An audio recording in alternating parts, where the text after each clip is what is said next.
Hey y'all, Kirsten here. So a long time ago, I did a video, over a year ago, I did a video about what Ignite is, and I touched on my tattoos and said I would do another video talking about my tattoos, so here we are. Also, throwback. I felt like it was an appropriate day to wear this. So I have 4 tattoos. I decided to get them originally. My first one, I was going back and forth if I wanted it. I decided to get it because I have scars all over my body from self-harm. And I felt that anyone who looked at me when I wore a short sleeve or I wore shorts, that was the first thing that they saw. And there was just this prejudgment about me and my personality, who I am. And he didn't like that.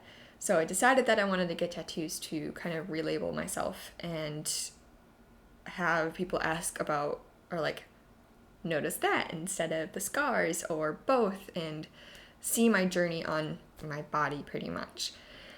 So my first one is Warrior, which is on my hip. It is below the scar that changed my life. It is a constant reminder. So I chose the word warrior because of my friend Luke. He was the first one to call me a warrior. We worked at camp together, and I got my first summer camp in 2016, and he had called me a warrior earlier that summer, and I never actually thought of myself that way because I felt like I was losing battles, not winning them. And he helped with that, along with all my other friends, Hannah, and eventually Maggie and Jazzy, and all of these people. They helped. But it was also Luke's idea to get that as my first tattoo. So when we went, I didn't totally realize that I could change the font and all that and really have it say, because of the person, the artist didn't totally understand. So not a huge fan of the font, but I love the meaning behind it. And it hurt like crazy. Wow, I was not expecting that. It's like crying when I got it. Not the best, but it serves as such an important reminder, and I appreciate it every single time that I get to see it. My second one is the one on my arm. This one, it says, "I was forgiven" in Hebrew. Yes, it actually does. The tattoo artist, so I went to a different place for the next 3. The tattoo artist actually put it through multiple translations to make sure. They said any single time that they do a tattoo in another language, they want to make sure that the tattoo actually means what the person wants. So I got this one also right next to self-harm scars in an effort to show this, and it was something that I felt like I needed a reminder of, that I needed to be reminded that I am forgiven. That was a long battle within myself I felt like I destroyed God's creation by self-harm, which is not true, and that's something that maybe we can talk about later if you have questions about how I struggled with that and how I dealt with that. But yeah, so I actually got it the day before I turned 5 months clean with my best friend Bailey, which made it even more significant. So that was in January of 2017.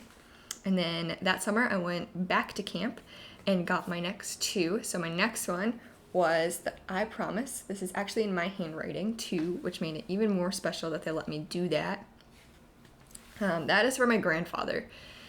When I was a sophomore in high school, I think it was the summer after my sophomore year, or the summer before my sophomore year, he was on his way to the hospital for a checkup for his kidneys with my aunt, and I believe he had a heart attack on the way. And so I ended up in the hospital, very depressed, kind of giving up, not wanting antidepressants. My mom was flying to Norway that summer too, and so when we went to drop her off at the airport, we also went to go visit my grandpa, and on the way I wrote a prayer and drew a picture, kind of just I pray that you get to see me walk across the stage at graduation and that you're in the audience for that.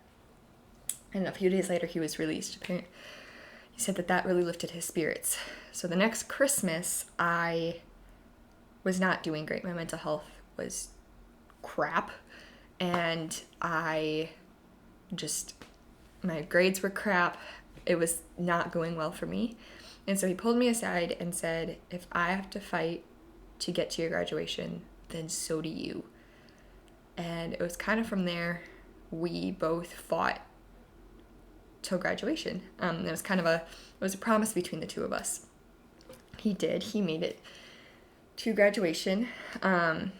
Unfortunately, a few months afterwards, he passed away suddenly and unexpectedly. And it was really hard after that. Life was really hard. My mental health was not great. And a few of my family members asked me, am I going to keep that promise that we had?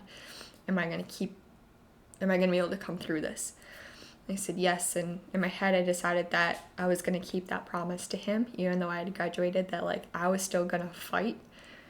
And so the summer of 2017, I got this as a reminder where my strength comes from. And I got the arrow and the fishing pole because he loved hunting and fishing. We would go fishing sometimes together, and that was always a huge bonding moment for the two of us. So the next one I got was also in summer 2017. I was at camp that summer, and there was a group of us. We called ourselves the Cracked Pot Squad. The Cracked Pot story is the moral of it is that you may have cracks, but beautiful things can come from them. And I will try to find a link to the story and put it below. It is an incredible story. You feel so much warm and fuzzies inside. And so the group of us, we recognize that we have cracks and that we have flaws and we have imperfections, but beautiful things can come through that. So 5 of us actually got this tattoo. It's all the same pot, but I believe we all have different cracks. And so I have mine on the back of my neck. One of my friends, Maggie, she has it behind her ear. My friend Grace has it on her arm. And then my friend Hannah and Jazzy have it on the inside of their ankles. And it means something different for all of us. For me, I put mine on the back of my neck because I rub my neck when I get upset. And it just, I don't know, I can feel like the grooves, and it reminds me of the story, and that beautiful things can come from all of the frustration and the stress and the pain and all of it. So yeah, that is my 4 tattoos. If you have any more questions, feel free to ask me. I love talking about them. I absolutely love talking about them. I talk about them all the time. And please like and subscribe because hopefully we'll be doing a lot more videos. Thanks, y'all.